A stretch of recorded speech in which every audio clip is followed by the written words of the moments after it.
Good morning dear student, my name is Mukesh Vishwakarma.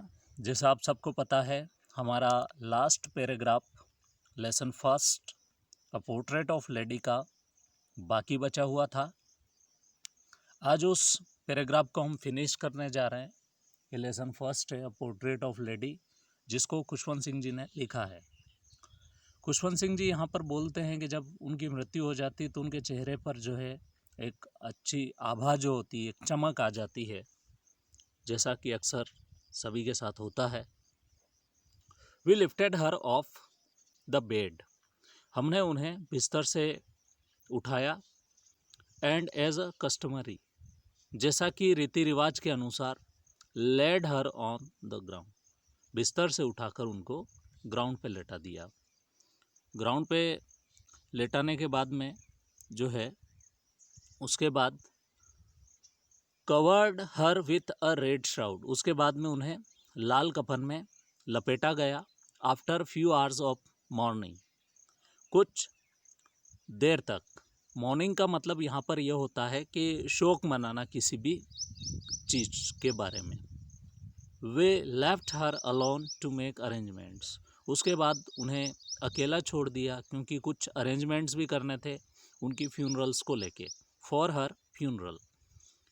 In the evening we went to the room with a crude stretchers, उसके बाद में क्या हुआ, हम जाते हैं एक स्ट्रेचर लेके उनके कमरे में, to take her to be cremated, क्योंकि अब उन्हें क्रिमेट करना था, उनका दाह संस्कार करना था। तो हम जो है उन्हें उठाकर वहाँ से लाते हैं, जिसे अर्थी कहा जाता है। उस पर the sun was setting and had lit her room and verandas with blaze of golden lights, सूरज जो है वो अस्त हो रहा था और हमने क्या किया, उनके कमरे को और बरांदाज को लाइटों से, गोल्डन कलर की लाइट, आप सबको पता है जब किसी को श्रद्धांजलि दी जाती है तो इस लाइट का यूज़ किया जाता है।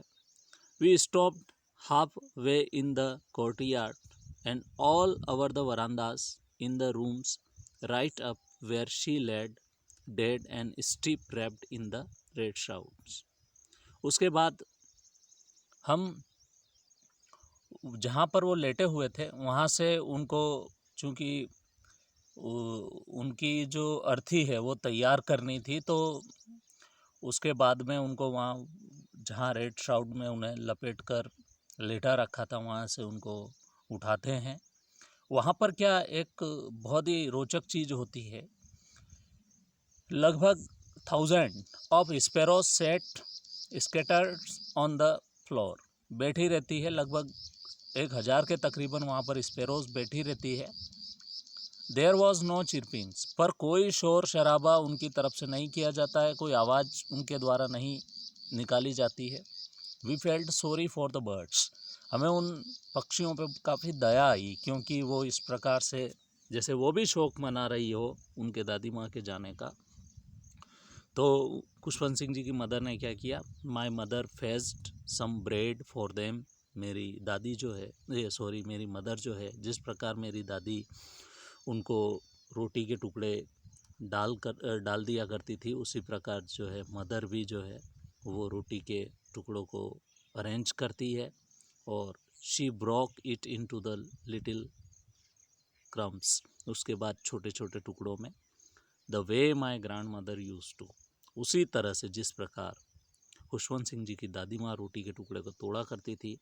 And threw it to them, और उसके बाद उन स्पैरोज को डाला गया, उनके सामने रखा गया। The sparrows took no notice, sparrows ने उनकी तरफ देखा भी नहीं। Of the bread when we carried my grandmother's crop, जब हम दादी माँ के मुर्दे को ले जा रहे थे। दे फ्लू अवे क्वाइटली, उसके बाद क्या हुआ, वहाँ से चुपचाप उड़ गई। Next morning the sweeper swept, अगले दिन झाड़ू निकालने वाले ने झाड़ू निकाला और रोटी के उन टुकड़ों को इकट्ठा किया, क्योंकि स्पैरोज ने उनको नहीं खाया था, उसके जाने के बाद में भी नहीं खाया था, और आखिरी में उन्हें डस्टबिन में फेंक दिया गया। सो माय डियर स्टूडेंट, ये काफ़ी अच्छा लेसन है, काफ़ी इमोशनल लेसन है। और इसके अंदर खुशवंत सिंह ने किस प्रकार का रिश्ता उनके दादी के बीच में और उनके बीच में था, ये इसमें 3 फेस में उनके रिलेशनशिप को बताया है। पहला फेस गांव में रहते थे तब, जब वो छोटे स्कूल में जाते थे।